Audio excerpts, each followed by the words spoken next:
இஸ்லாமியர்களும் தீவிரவாதிகள் இல்லைங்க ஐயா. இஸ்லாமில அதை தவறாக புரிந்து கொண்டவர்கள் சில தீவிரவாதிகள் இருக்கிறாங்க. பாகிஸ்தான்ல இருந்து யார் இங்க இருந்தாலும் உடனடியாக திரும்பி செல்ல வேண்டும் என்று சொல்லி இருக்கின்றோம். யார் இந்தியாக்குள்ள இருக்கக்கூடாது. இந்த ஊர்ல கேம்ப் போட்டு இங்கேயே உட்கார்ந்து பிடிச்சிருவாங்க. இன்னைக்கு உங்களுடைய கையாலாகத்தனத்தை மறைப்பதற்காக ஒரு கிராமத்துல தோட்டத்து குடிசை வீட்டுக்கும் போய் சிசிடிவி போடு. குடிசை வீட்டுல இருக்கிறவங்க எப்படி சிசிடிவி போடுவாங்க? குற்றத்தை யாரு மேல திருப்புறீங்க? நம்ம மேல திருப்புறீங்க. அனைவருக்கும் என்னுடைய அன்பான மாலை வணக்கம். இந்த உணர்ச்சிகரமான வேளையில சிவகிரி நகரில் நாம் அனைவரும் கூட ராமசாமி கவுண்டர் ஐயாவுடைய குடும்பத்தில் பிறந்த குழந்தைகளாக, அவருடைய உறவினர்களாக போன செவ்வாய்க்கிழமை இரவு, இது கொலை என்று சொல்வதை விட வேட்டையாடப்பட்டிருக்கின்றார்கள் என்கின்ற வார்த்தையை தாங்க பயன்படுத்தும். அந்த அளவுக்கு கொடூரமாக கையை வெட்டி, கையில் இருக்கக்கூடிய வளையலை உருவுவதற்காக கையை வெட்டி வளையல் எடுத்து, காதை வெட்டி அதில் இருக்கக்கூடிய தோட்டை எடுத்து, எங்கேயுமே பார்த்திடாத, நாம கேட்காத ஒரு கோழைத்தனமான, மூர்க்கத்தனமான, மிருகங்களை விட கொடூரமான சில மனிதர்களால் இந்த கோர சம்பவம் நடத்தப்பட்டிருக்கிறது. ராமசாமி கவுண்டர் ஐயா அவர்களும் அவருடைய துணைவியாரும் நம்முடைய தோட்டம், நம்முடைய காடு, நம்முடைய ஊர்ல எப்படி தன்னந்தனியாக கொங்கு பகுதியில விவசாயம் சார்ந்திருப்பார்களோ அது போன்ற ஒரு குடும்பம். ஒரு மகன் பக்கத்து ஊர்ல தொழில் பண்றாங்க. அதே போல ஒரு பொண்ணு கல்யாணம் பண்ணி கொடுத்திருக்கிறாங்க. கொலை செய்யப்பட்டதற்கு ஒரு இரவுக்கு முன்னாடி பேரக்குழந்தை வந்திருக்கிறான். பேரக்குழந்தை அதுக்கு முன்னாடி இரவு இருந்திருக்கிறான். அடுத்த நாள் காலையில பேரக்குழந்தை கிளம்பி ஊருக்கு போயிருக்கிறான். யோசிச்சு பாருங்க, இதற்காக நாமெல்லாம் இங்க சேர்ந்திருக்கிறோம்னாங்க. அந்த அளவுக்கு உணர்ச்சிகரமாக நம்முடைய குடும்பத்தில் இது நடந்திருக்கலாம். நாம இருந்திருக்கலாம், நம்முடைய தந்தையாக இருந்திருக்கலாம், நம்முடைய தாயாக இருந்திருக்கலாம், நம்மை பெற்றவர்களாக இருந்திருக்கலாம். அதனால்தான் அன்பு சொந்தங்களே, நாம் எல்லோரும் உணர்ந்து கொள்ள வேண்டும். இப்படிப்பட்ட ஒரு கொடூரமான ஒரு கொலையை கண்டித்து நாம் இங்கே நின்று கொண்டிருக்கின்றோம். நேரத்தை கொடுத்து சிவகிரியில் ஒரு பக்க தீரன் சின்னமலை அவர்கள் நம்ம பின்னாடி வந்து சிலையாக நின்று கொண்டிருக்கின்றார். இதே மண்ணில் பிறந்து வளர்ந்தவர். பல முறை நம்ம வந்திருக்கோம், மகிழ்ச்சிகரமான நேரத்தில் வந்திருக்கிறோம். ஆனா இன்னைக்கு துக்ககரமான நேரம். இது கடைசியாக நடந்த ஒரு கடைசியான கொலை கிடையாதுங்க. இது அப்படியே பின்னாடி பாத்தீங்கன்னா நிறைய நம்ம பேசிக்கிட்டே போலாங்க ஐயா. நாமக்கல் பகுதியில ஒரு 6-7 மாதத்திற்கு முன்பு மிக மிக கொடூரமாக இதே போல பரமத்திவேலூர் பகுதியில குப்பிச்சிபாளையத்துல இரட்டை கொலை.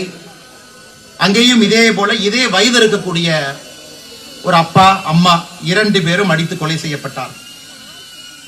2023 ஈரோடு மாவட்ட சென்னிமலை எடுத்துக்கிட்டீங்கன்னா முருங்கத்தொழு ஊராட்சி ஐயா முத்துசாமி அவர்கள், அவருடைய துணைவியார் சாமியாத்தன் அவர்கள் இதே போல அவங்களும் அடித்து படுகொலை. பல்லடத்துல கள்ளக்கிணறுல சகோதரர் மோகன்ராஜ் அவர்கள் குடும்பத்துல 4 பேர் தன்னுடைய தோட்டத்துல மது சாப்பிடுறாங்கன்னு தட்டி கேட்டதற்காக 4 பேரும் கொடூரமாக வெட்டி கொலை. 2024 நவம்பர் மாசம் மிக அருகில சோமலை கவுண்டம்பாளையத்துல தெய்வ சிகாமணி ஐயா அவர்களும் அலமேல் அம்மா அவர்களும் இதே போல தோட்டத்துல அடித்து படுகொலை. சோ இந்த பகுதி சுத்தி சுத்தி பாத்தீங்கன்னா இது முதல் கொலை அல்லங்க, தொடர்ந்து நடந்து கொண்டிருக்கிறது. இந்த எல்லா விஷயத்திலும் கூட காவல்துறையை பொறுத்தவரை குற்றவாளிகளை கைது செய்து விட்டார்கள் அப்படின்னு கேள்வி கேட்டீங்கன்னா சோமலை கவுண்டம்பாளையத்துல கைது பண்ணல. பல்லடம் பகுதியில கள்ளக்கிணறுல கைது ஆயிருக்கிறாங்க. ஏன்னா அந்த கைது செய்யப்பட்டவர்கள் மது அறிந்ததற்காக தட்டி கேட்கும் போது கொலை பண்ணாங்க. சோ இது போல வீட்டுக்குள்ள புகுந்து 2 பேரை வெட்டி சாய்த்து விட்டு சென்றவர்கள் எந்த கொலையிலும் கூட கைது செய்யப்படாம இருக்கிறாங்க. அதையும் கண்டித்து நாம் நின்று கொண்டிருக்கின்றோம். நம்ம காவல்துறையின் மீது கோபம் இருக்குதுங்க. ஆனா காவல்துறை எப்பொழுதுமே விட்டு கொடுப்பவர்கள் அல்ல. எப்பொழுதும் காவல்துறையை மரியாதையா தான் நம்ம பார்க்கிறோம், மரியாதையா தான் பேசுறோம். அவங்க வந்தா கூட யாரா இருந்தாலும் எந்திரிச்சு நின்னுக்கும். காவல்துறை எங்கே வேண்டுமானாலும் எந்த வீட்டுக்கு வந்து யாரை வேணாலும் பார்க்கலாம். எங்கேயும் நம்ம தடுக்கிறது கிடையாது. இந்தியாவில் எத்தனையோ மாநிலங்கள்ல காவல்துறைக்கே பாதுகாப்பு இல்லாம இருக்கிறாங்க. ஆனா நம்முடைய மாநிலத்துல எப்பொழுதும் காவல்துறையை கம்பீரமா பார்க்கக்கூடிய மக்கள். ஆனா இன்னைக்கு எங்கேயோ ஒரு இடத்துல காவல்துறை தன்னுடைய வேலையை சரியாக செய்யவில்லை என்கின்ற கோபம் நம் எல்லோருக்கும் வர ஆரம்பித்திருக்கிறது. எல்லோருக்கும் அந்த கோபம் வர ஆரம்பிச்சிருக்கு. எங்கேயோ காவல்துறை கோட்டை விடுறாங்க. இன்னும் வேகமாக, விவேகமாக, இன்னும் ஆற்றல் மிகுந்த மனிதர்களாக காவல்துறை கையில் எடுத்திருக்கணும். செவ்வாய்க்கிழமை இரவு நடத்தப்பட்ட இந்த படுகொலை வியாழக்கிழமை கண்டுபிடிச்சு அதன் பிறகு மார்ச் வரியில எடுத்துட்டு போய் வைக்கிறாங்க. நம்முடைய சட்டமன்ற உறுப்பினர் மரியாதைக்குரிய சரஸ்வதி அம்மா அங்க போய் தர்ணா பண்ணி சண்டை போட்டு 3 மணி நேரம் உடலை வாங்க மாட்டேன் என்று சண்டை போட்ட பிறகு காவல்துறை நண்பர்கள் உத்தரவாதம் கொடுக்கிறாங்க. இதெல்லாம் தமிழகத்துல ஒரு வளர்ந்த மாநிலத்துல கொங்கு பகுதியில நாம் கொஞ்சம் கூட ஏற்றுக்கொள்ள முடியாத ஒரு சூழ்நிலை. அதனால் காவல்துறையை கண்டித்து நின்று கொண்டிருக்கின்றோம். பெண்களுக்கு எதிரான குற்றங்கள் அதிகமாயிட்டே இருக்குதுங்க ஐயா. நான் வரும்பொழுது குறிப்பெடுத்துட்டு வந்தங்க ஐயா. 2022, 23, 24 3 வருஷம் சேர்த்தி 22, 23, 24 பாலியல் வன்கொடுமைகள் 1319, பெண்களுக்கு எதிரான பாலியல் சீண்டல் குற்றங்கள் 4949, 18 வயசு கீழே இருக்கக்கூடிய பெண் குழந்தைகள் மீது நடத்தப்பட்டிருக்கக்கூடிய போக்சோ குற்றம் 16518. 3 வருஷத்துல பாருங்க. 2022, 23, 24 18 வயசு கீழ் இருக்கக்கூடிய பெண் குழந்தைகள் மீது நடத்தப்பட்டிருக்கக்கூடிய போக்சோ சட்டம், போக்சோ அப்படின்னு சொல்லி அதுக்கு ஒரு சட்டம் போடுவாங்க ஐயா. 16518. இந்தியாவில் எந்த மாநிலத்திலையும் 16000 கேஸ்ல கிடையாதுங்க ஐயா. பாலியல் வன்கொடுமைகள் பாருங்க, 100 200 இல்லைங்க ஐயா. 4949 5000 கேஸ்ல இருக்கு. சட்டம் ஒழுங்கு உறுதியாக தமிழகத்துல சீரழிந்து விட்டது. சட்டம் ஒழுங்கு உறுதியாக மாண்புமிகு முதலமைச்சர் ஐயா ஸ்டாலின் அவர்கள் கையில இல்ல. கையை விட்டது போயிருச்சுங்க ஐயா. கட்டுப்படுத்தக்கூடிய திறன் அந்த ஆட்சி கையில் இல்ல.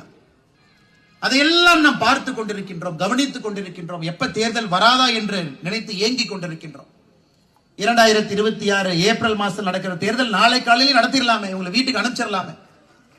நல்ல ஒரு திறமையான தகுதி வாய்ந்த இது போன்ற விஷயத்தை எல்லாம் இரும்பு கரம் கொண்டு அடக்கக்கூடிய ஒரு முதலமைச்சர் நமக்கு வேண்டும். அது மட்டும் இல்லாம காவல்துறையை சுதந்திரமாக காவல்துறையை விட்டு இந்த மாதிரி யாராவது வேட்டை நாய்கள் வீட்டுக்குள்ள புகுந்து படுகொலை எல்லாம் நடத்துறாங்கன்னா அந்த வேட்டை நாய்களுக்கு நாம் கொடுக்கக்கூடிய தண்டனை என்பது உலகமே திரும்பி பார்க்கின்ற அளவுக்கு அந்த தண்டனை இருக்கணும். அவ்வளவு தைரியமாக ஒரு அரசு இயங்க வேண்டும்.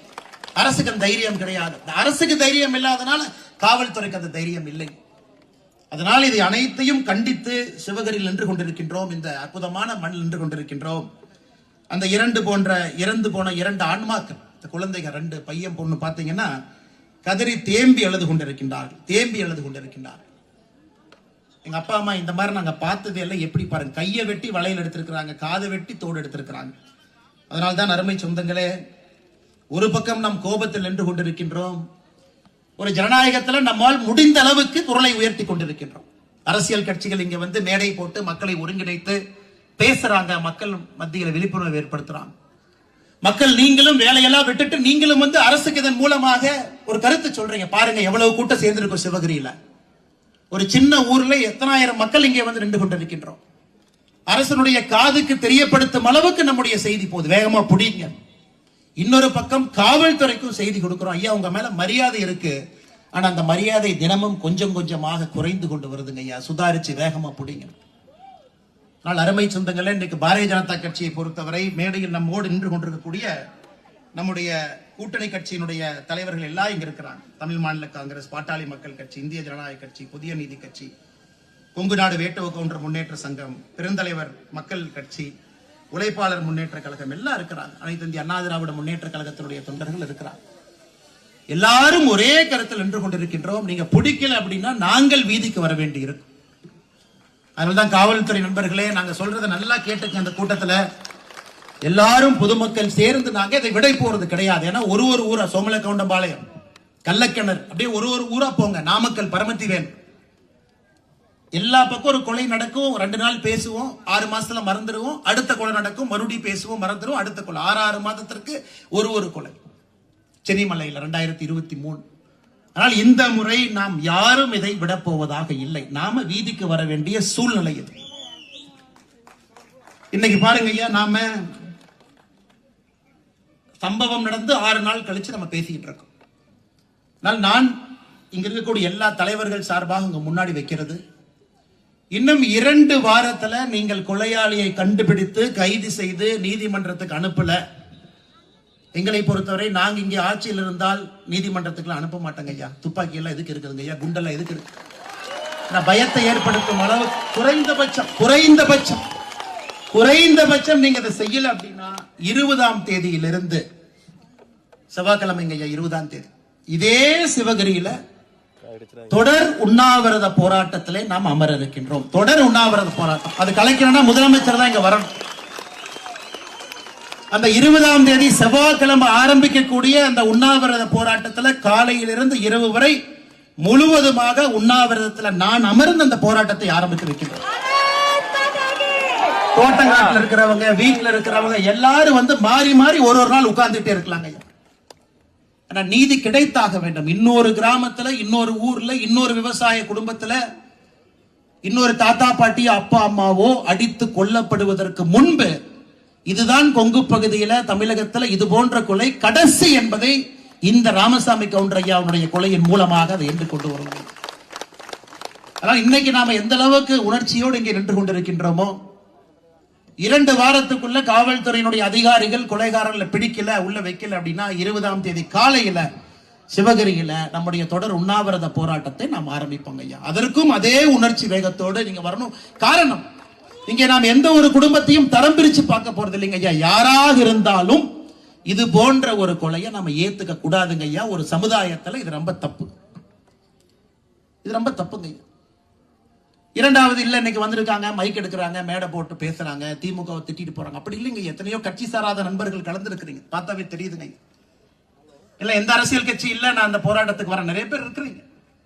கட்சியை சார்ந்த நண்பர்கள் துண்டு போட்டிருக்கிறீங்க, கரவேட்டி கட்டி இருக்கிறீங்க, அவங்கள வந்திருக்கிறீங்க. அத்தனை எத்தனையோ நண்பர்கள் இன்னைக்கு நடுநிலையானவர்கள், ஒரு தேர்தலில் ஓட்டு மட்டும் போடுறவங்க, நல்ல கட்சி எதுன்னு பார்த்து ஓட்டு போடுறேன்னு சொல்றவங்க நூற்றுக்கணக்கான நண்பர்கள் என்று கொண்டிருக்கின்றனர்.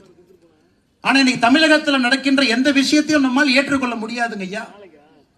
முதலமைச்சர் அவர்கள் தினமும் அவருக்கு பாராட்டு விழா நடத்துறாங்க. ஸ்டாலின் ஐயா தினமும் எதுக்கு பாராட்டு விழா? தமிழகத்திலே கொலை குற்றங்கள் அதிகரித்திற்காக பாராட்டு விழாவா? இல்ல பெண்களுக்கு எதிரான குற்றங்கள் நான் உங்களுக்கு படிச்சு காட்டுங்க. 3 வருஷத்துல எவ்வளவு? 16,000 தாண்டி போக்சோ கேஸ் மட்டும், அதற்கு பாராட்டு விழாவா?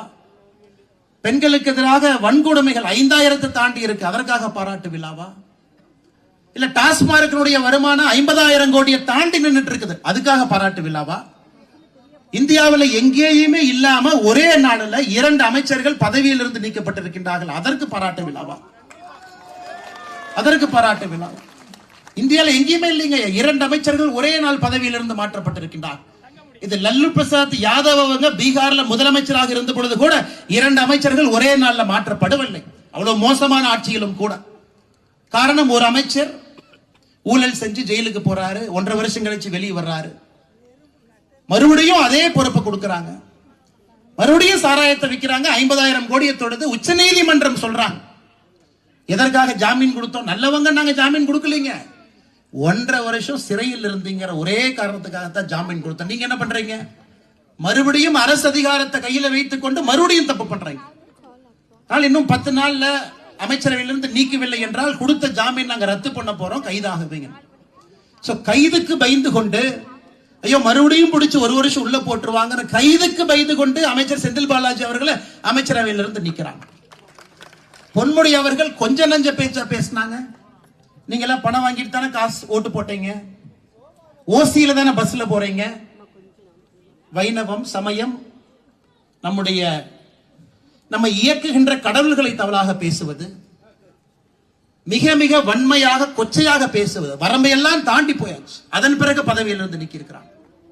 போன வாரம் சென்னை உயர்நீதிமன்றம் இன்னைக்கு இருக்கக்கூடிய 3 அமைச்சர்கள், எம்ஆர்கே பன்னீர்செல்வம் அவர்கள், துரைமுருகன் அவர்கள், 3 அமைச்சர்கள் மேல இருக்கக்கூடிய சொத்து குவிப்பு புகார கீழிருந்த நீதிமன்றம் ரத்து பண்ணிட்டாங்க. இவங்க அதை செல்லாது, மறுபடியும் நாங்க என்கொயரி பண்றோம், மறுபடியும் இதற்கு உயர்நீதிமன்றத்தில் கேஸ் நடத்துவோம். 3 அமைச்சர்கள் மீது ரத்து செய்யப்பட்ட சொத்து குவிப்பு வழக்கு மறுபடியும் ஆரம்பிச்சிருக்கிறாங்க.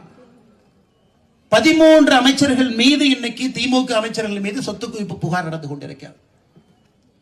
அன்பு சொந்தங்களே, இந்த தவறுங்கிறது ஒரு இடத்தில் நடக்காதுங்க. நிர்வாகம் மொத்தமாக சீர்குலைந்திருக்கிறது, நிர்வாகம் மொத்தமாக தோற்றுவிட்டது, மொத்தமா நிர்வாகம் தோத்தாச்சு. அங்க ஒண்ணுமே கிடையாதுங்க, ஒண்ணுமே இல்ல, ஒண்ணுமே இல்ல. பாராட்டு விழா இவர்களாக இவர்கள் நடத்தி கொண்டிருக்கின்றார். இன்னைக்கு நாம் எல்லோரும் ஒன்றாக இணைந்திருக்கின்றோம். காரணம், இந்த ஆட்சியை வீட்டுக்கு அனுப்பணும். 2026 ஏப்ரல் மே மாசத்துல தமிழகத்திற்கு பிடித்திருக்கக்கூடிய பீடையை அகற்ற வேண்டும் என்று கொண்டிருக்கின்றோம்.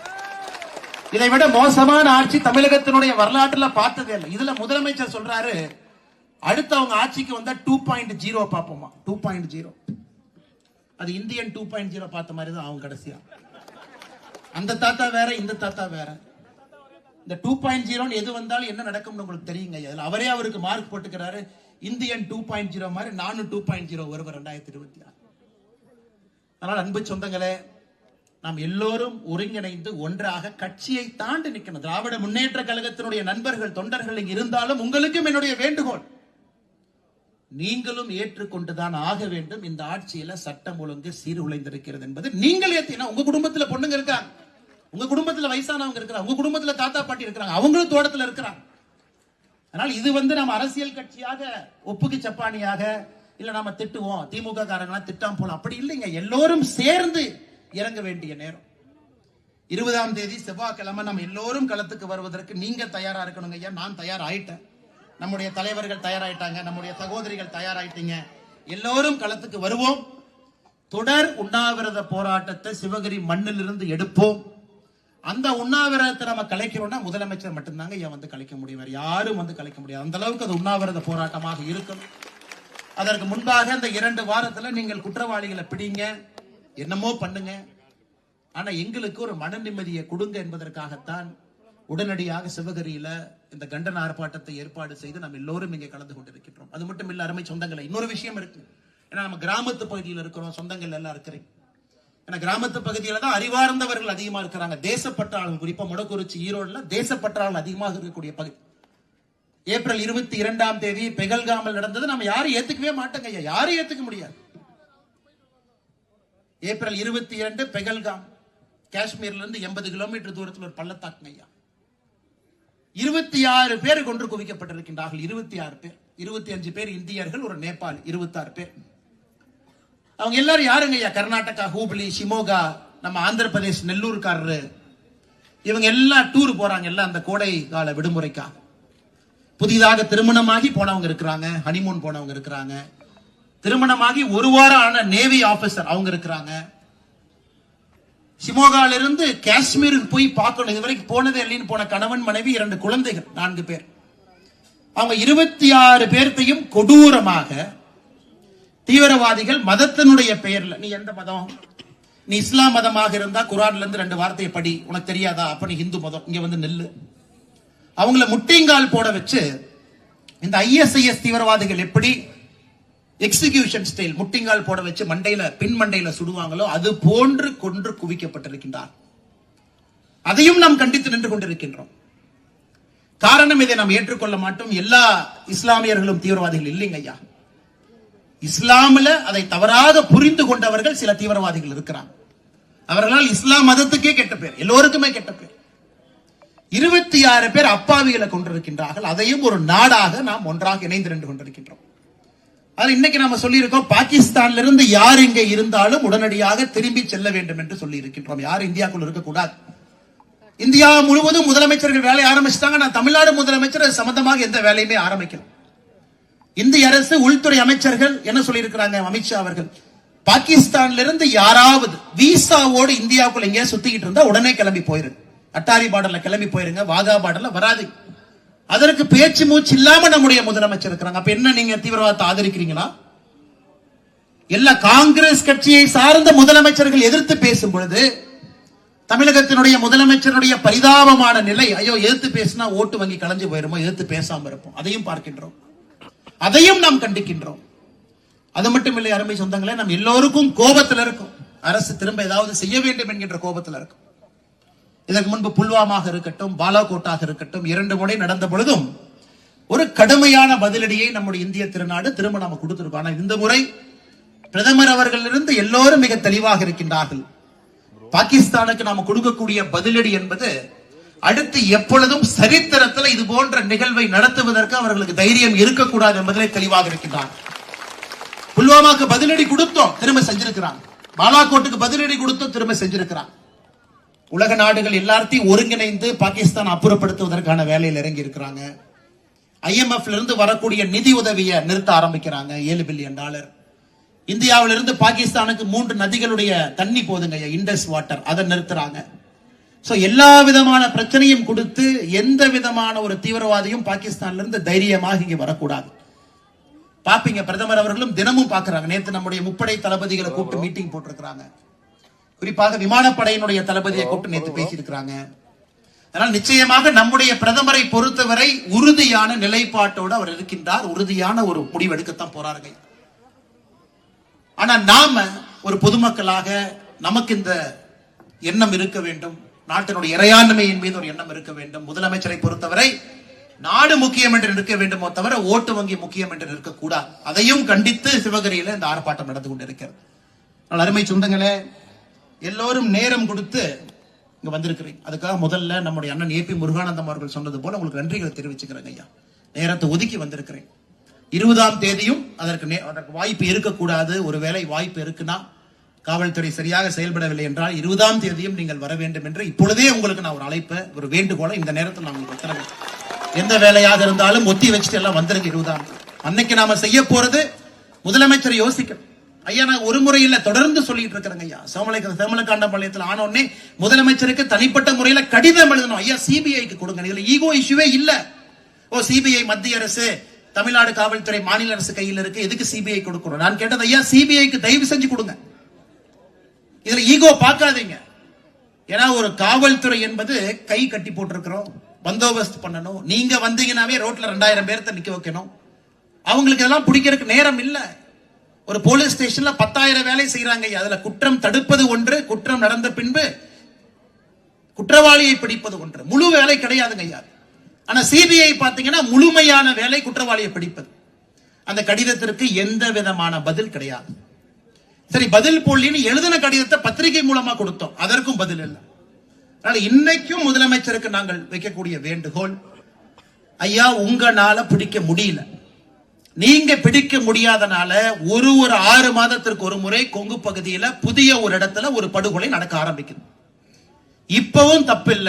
ஈகோ பார்க்காம இந்த 4 கேஸையும் மொத்தமா சிபிஐ கையில கொடுத்துருது. 4 கேஸையும் கொடுங்க. நாங்கள் பொறுப்பேற்றுக் கொள்கின்றோம். தைரியமா சொல்றோம். தமிழ்நாட்டினுடைய பாரதிய ஜனதா கட்சி மாநில தலைவர் அண்ணன் நயினார் நாகேந்திரன் உட்பட எல்லா மூத்த தலைவர்களும் டெல்லிக்கு போய் அமித்ஷா அவர்களை பார்த்து, ஆனா நீங்க தாங்க ஒப்புதல் கொடுக்க முடியும், மத்திய அரசு இந்த கேஸ் எடுக்க முடியாது. காரணம், ப்ராசிக்யூஷன் சாங்ஷன் என்கின்ற விஷயத்தை நீங்க தூக்கிட்டீங்க. மத்திய அரசு தானாக தமிழகத்திற்குள்ள வந்து ஒரு கேஸ் எடுக்கிறதுக்கான அதிகாரத்தை நீங்க திரும்ப எடுத்துட்டீங்க. 2 ஆண்டுகளுக்கு முன்பு ஏன் செந்தில் பாலாஜியை காப்பாற்றுவதற்காக அந்த ப்ராசிக்யூஷன் சாங்ஷன் என்பதை எடுத்துட்டீங்க. அப்படின்னா மத்திய அரசு தானாக ஒரு மாநிலத்திற்குள்ள வந்து ஒரு கேஸ் எடுக்க முடியாதுங்க. 2022க்கு முன்னாடி மத்திய அரசு நேரா வந்து இந்த கேஸ் எடுத்துக்கலாங்க. நேரா அந்த கேஸ் எடுத்துக்கலாம், யாரையும் கேட்க வேண்டிய அவசியம் இல்ல. ஆனா செந்தில் பாலாஜி மேல கை வைப்பாங்க அப்படின்னு நீங்க பயப்பட்டது எடுத்த காரணத்தினால நீங்க தான் நீங்க மத்திய அரசு கொடுக்கணும். நீங்க கடிதம் எழுதி நீங்க தான் ஒப்படைக்க முடியும். அதனால தயவு செய்து இந்த 4 வழக்கையும் சிபிஐ கையில கொடுங்க. அந்த இன்ஸ்பெக்டர், சப் இன்ஸ்பெக்டர்லாம் 30-40 வருஷம் இந்த ஒரு மர்டர் கேஸ் மட்டும் பாக்குறவங்க இருக்கிறாங்க. பீகார், யூபி, ஏதோ ஒரு ஊர்ல இருந்து வருவாங்க. மோப்பனாய் மாதிரி இந்த ஊர்ல கேம்ப் போட்டு இங்கேயே உட்கார்ந்து பிடிச்சிருவாங்க. டெக்னிக்கல் சர்வைலன்ஸ், எல்லா விதமான கருவிகள் வச்சிருக்கிறாங்க, உலகத்தரம் வாய்ந்த கருவிகள். அதனால தயவு செய்து முதலமைச்சருக்கு இந்த நிகழ்வு மூலமாக எங்களுடைய வேண்டுகோளும் கூட, தமிழக பாரதிய ஜனதா கட்சி, நம்முடைய கூட்டணி கட்சியினுடைய தலைவர் எல்லாம் இங்க இருக்கிறாங்க, சிபிஐ வசம் இந்த வழக்கை ஒப்படையுங்கள் என்கின்ற வேண்டுகோளையும் மாண்புமிகு முதலமைச்சர் ஐயா மு.க. ஸ்டாலின் அவர்களுக்கு வைக்கிறோம். 2 வாரத்தில் நீங்க பிடிக்கவில்லை என்றால் இங்கிருந்து தொடர் உண்ணாவிரத போராட்டத்தை எடுக்கின்றோம் என்கின்ற எச்சரிக்கையும் உங்களுக்கு கொடுக்கிறோம். காவல்துறை நண்பர்கள் என்ன பண்றாங்க, இன்னைக்கு ஒரு கிராமத்துக்கு வந்து விவசாய தோட்டத்துல வந்து எல்லாத்தையும் பார்த்து சிசிடிவி போடுங்கிறாங்க. எங்க ஒரு விவசாயினுடைய வேலை சிசிடிவி போடுறது அவங்க வேலையா? 5000 ரூபாய்க்கு சிசிடிவி வாங்கி அதற்கு ஒரு சர்வர் வச்சு, இப்ப உங்க வேலை என்னங்க ஐயா? வரிப்பணம் இவ்வளவு கொடுத்து, காவல்துறை நண்பர்களுக்கு இவ்வளவு சம்பளம் கொடுத்து, அதுவும் இந்த துறையினுடைய தலைவராக இருப்பவர் முதலமைச்சர். இது கொடுமை பாருங்க. கர்நாடகா போனீங்கன்னா உள்துறை அமைச்சர் வேற, எல்லா மாநிலத்திலுமே உள்துறை அமைச்சர் இன்னொருத்தர் இருப்பாங்க. ஆனா இங்கே உள்துறை அமைச்சரும் முதலமைச்சர் தான், காவல்துறையினுடைய தலைவரும் நீங்க தான். ஆனா இன்னைக்கு உங்களுடைய கையாலாகத்தனத்தை மறைப்பதற்காக ஒரு கிராமத்துல தோட்டத்து குடிசை வீட்டுக்கும் போய் சிசிடிவி போடு. குடிசை வீட்டுல இருக்கிறவங்க எப்படி சிசிடிவி போடுவாங்க? தோட்டத்துல விவசாயிகளை சிசிடிவி போட்டு என்ன தெரியுங்க உங்களுக்கு? என்ன மெயின்டைன் பண்ணுவாங்க அவங்க? 5000 ரூபாய் 10,000 ரூபாய் செலவு பண்ணி யாரோ போடுறாங்கன்னு வச்சுட்டா கூட என்ன மெயின்டைன் பண்ணுவாங்க? என்ன தெரியும் அவங்களுக்கு? சர்வர் உள்ள வைக்கிறது, ஒளிச்சு வைக்கிறது. அதனால உங்களுடைய கையாளத்தனத்தை மறைப்பதற்காக சிசிடிவி போடுறத நாம தப்பு பண்ண மாதிரி. நீங்க வந்து ஃபர்ஸ்ட் கேள்வி சிசிடிவி இருக்கா அப்படிம்பாங்க. ஏதோ நாம ஏதோ போடாதனாலதான் குற்றவாளிங்க வந்த மாதிரி, ஏதோ நீங்கள் நானும் போடாத மாதிரி அங்க போயிட்டு இருக்கிற குற்றவாளி அங்க சிசிடிவி இல்ல வண்டி விடுறான்னு வந்த மாதிரி, ஏதோ நாம குற்றம் செஞ்ச மாதிரி. அதனால குற்றத்தை யாரு மேல திருப்புறீங்க? நம்ம மேல திருப்புறீங்க. ஆனால் அன்பு காவல்துறை சொந்தங்களே, தயவு செஞ்சு இதுக்குள்ள போகாம குற்றவாளியை பிடிக்கக்கூடிய வேலையில் நீங்கள் இறங்க வேண்டும் என்கின்ற வேண்டுகோளை உங்களுக்கு விடுக்கிறோம். இன்னமும் சொல்லுகின்றோம், காவல்துறையின் மீது மரியாதை இருக்கக்கூடிய ஒரு பகுதி கொங்கு பகுதி, அதிகமாக மரியாதை கொடுக்கக்கூடிய பகுதி கொங்கு பகுதி. அதனால தயவு செய்து இது உங்களுடைய மான பிரச்சனை, நீங்க பிடிக்கணும், முழு நேரம் அதை மட்டும் செய்யுங்க, வேற எந்த வேலையும் செய்யாதீங்க. 19ஆம் தேதிக்குள்ள இதை நீங்கள் செய்ய வேண்டும் என்று வேண்டுகோள் விடுப்பதோடு, இந்த கண்டன ஆர்ப்பாட்டத்திற்கு வந்திருக்கக்கூடிய எல்லோருக்கும் இந்த நேரத்தில் நன்றி தெரிவிப்பது என்னுடைய கடமையாக நான் கருதுகின்றேன். மிக முக்கியமாக மொடக்குறிச்சி சட்டமன்ற தொகுதியினுடைய சட்டமன்ற உறுப்பினர், உங்களுடைய அன்பையெல்லாம் பெற்றிருக்கக்கூடிய மருத்துவர் அம்மா சரஸ்வதி அவர்கள் வீட்டுக்கு போயிருந்தோங்க ஐயா, ராமசாமி கவுண்டர் ஐயா வீட்டுக்கு. ஐயாவுடைய பொண்ணுக்கு பிரசவம் பார்த்தவங்க நம்முடைய எம்எல்ஏ அம்மா. அந்த அளவுக்கு அந்த குடும்பத்தோடு இந்த பகுதியோடு ரொம்ப நெருங்கி பழகி இருக்கக்கூடிய நம்முடைய சட்டமன்ற உறுப்பினர், நம்முடைய ஆற்றல் மிகுந்த மாவட்ட தலைவராக இருந்து இந்த பிரச்சனையை கையில் எடுத்து இதற்கு ஒரு தீர்வு கிடைக்கும் வரை பாரதிய ஜனதா கட்சி போராடும் என்று கூட்டணி கட்சி எல்லாம் இணைத்திருக்கக்கூடிய அண்ணன் எஸ்.எம். செந்தில் அவர்கள் நம்மோடு இருக்கின்றார்கள். அதே போல நம்முடைய முன்னாள் மாவட்ட தலைவர்களாக இருந்து மிக திறமையாக பாடுபட்டுக் கொண்டிருக்கக்கூடிய அண்ணன் வி.சி. வேதானந்தம் அவர்கள், அண்ணன் எஸ்.ஏ. சிவசுப்ரமணியம் அவர்கள் இருக்கிறார்கள். அவர்களுக்கும் என்னுடைய நன்றிகளை, இந்த பிரச்சனையை நீங்க கடைசி வரைக்கும் எடுத்துட்டு போக வேண்டும் என்று சொல்லி என்னுடைய நன்றிகளை தெரிவித்துக் கொள்கின்றேன். நம்முடைய மண்டல் தலைவர்களாக இருந்து இந்த நிகழ்வை நடத்தி கொண்டிருக்கக்கூடிய கொடுமுடி மேற்கு மண்டலுடைய தலைவர் ரமேஷ் பொன்னுவேல் அண்ணன் அவர்களுக்கும், அதே போல இந்த பகுதியினுடைய மண்டல் தலைவராக இருக்கக்கூடிய அண்ணன் பிரகாசம் அவர்களுக்கும் என்னுடைய நன்றிகளை தெரிவித்துக் கொள்கின்றேன்.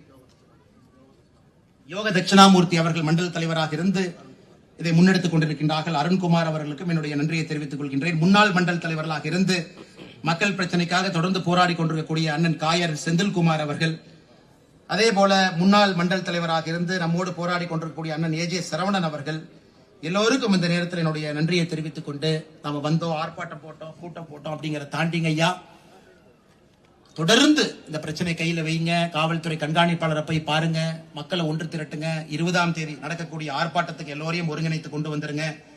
ரமேஷ் பொன்னுவேல் அவர்கள், ஜெய்சங்கர் அவர்கள், யோக தட்சிணாமூர்த்தி அவர்கள், அருண் அவர்கள், பிரகாசம் அவர்கள் உள்ளிட்ட எல்லோருக்கும் மேடையில் இருக்கக்கூடிய தலைவர்களுக்கு, இந்த கண்டன ஆர்ப்பாட்டத்துக்கு வந்திருக்கக்கூடிய எல்லா பொதுமக்களுக்கு, மாவட்டத்தினுடைய துணைத் தலைவர்கள் குரு குணசேகரன் அவர்கள், பாலசுப்ரமணியம் அவர்களுக்கு, பொதுச் செயலாளர்கள் ராயல் சரவணன், குணசேகரன், சிவகாமி மகேஸ்வரன் அக்கா, பொருளாளர் சுதர்ஷன் அவர்களுக்கு, அதே போல நம்முடைய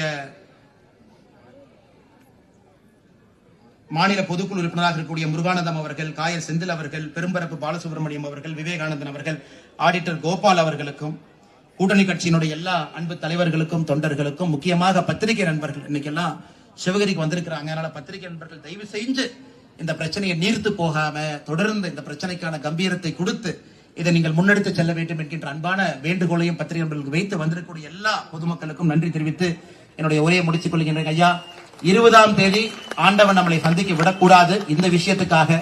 ஆனா தயாரா இருங்க, காவல்துறை மெத்தனமாக இருந்தால் 20ஆம் தேதி இதே சிவகிரியிலிருந்து நம்முடைய உண்ணாவிரத போராட்டத்தை ஆரம்பிப்போம் என்று சொல்லி, குறிப்பாக நம்முடைய சகோதரிகள் எல்லாம் கொஞ்சம் பயத்தில் இருக்கிறாங்க. எல்லாம் கோடை விடுமுறை, பேர குழந்தைகள் எல்லாம் கொண்டு வந்து எல்லாம் தோட்டத்தில் விடுறாங்க. ஆனால் நீங்களும் மனதைரியமாக இருக்க வேண்டும்.